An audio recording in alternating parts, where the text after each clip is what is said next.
అన్నమయ్య జిల్లా రాజంపేట పట్టణంలోని బుధవారం సాయంత్రం ఆర్ఎన్బి బంగ్లా నుంచి ఆర్ఎస్ రోడ్డులోని సాంతపల్లి వరకు జిల్లా ఎన్నికల అధికారి కలెక్టర్ అభిషిక్త్ కిషోర్ ఎస్పీ కేంద్ర బలగాలతో ఫ్లాగ్ మార్చ్ నిర్వహించారు. సాత్పల్లి గ్రామంలోని పోలింగ్ కేంద్రాన్ని ఏర్పాట్లను పరిశీలించి పలు సూచనలు అధికారులకు సూచించారు.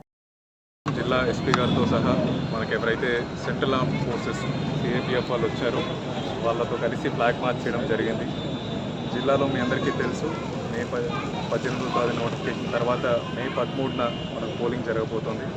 ఈ పోలింగ్కి సంబంధించిన అన్ని ఏర్పాట్లు చేయడం జరిగింది. రాజంపేట కాన్స్టిట్యున్సీలో కూడా అన్ని ఏర్పాట్లు చేశాము.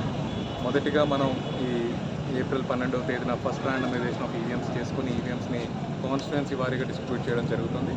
దాంతో స్టెప్ వైజ్ ఎలక్షన్స్లోని అన్ని కార్యక్రమాలు టేకప్ చేస్తాము. ఈ మే 13న జరగబోయే ఎలక్షన్కి అన్ని ఏర్పాట్లు చేశాము.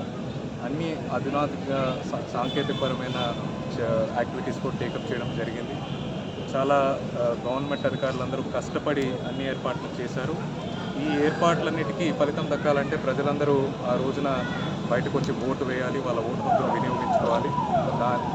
వాళ్ళ ఓటు హక్కుని ఫ్రీ అండ్ ఫెయిర్ మేనర్లో స్వేచ్ఛాయుతంగా వినియోగించుకునేందుకు అన్ని రకాల ఏర్పాట్లు పోలీస్ డిపార్ట్మెంట్ అలాగే గవర్నమెంట్ చేయడం జరిగింది.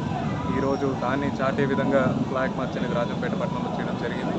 ఈ రాబోయే ఎన్నికల్ని తప్పకుండా చాలా శాంతియుతమైన ఎన్వైరన్మెంట్లో ఫ్రీ అండ్ ఫెయిర్గా ట్రాన్స్పరెంట్గా కండక్ట్ చేయగలుగుతామని జిల్లా ఎన్నికల అధికారిగా కంప్లీట్ నమ్మకం ఉంది. దాన్ని తప్పకుండా చేయాలని చూస్తాం.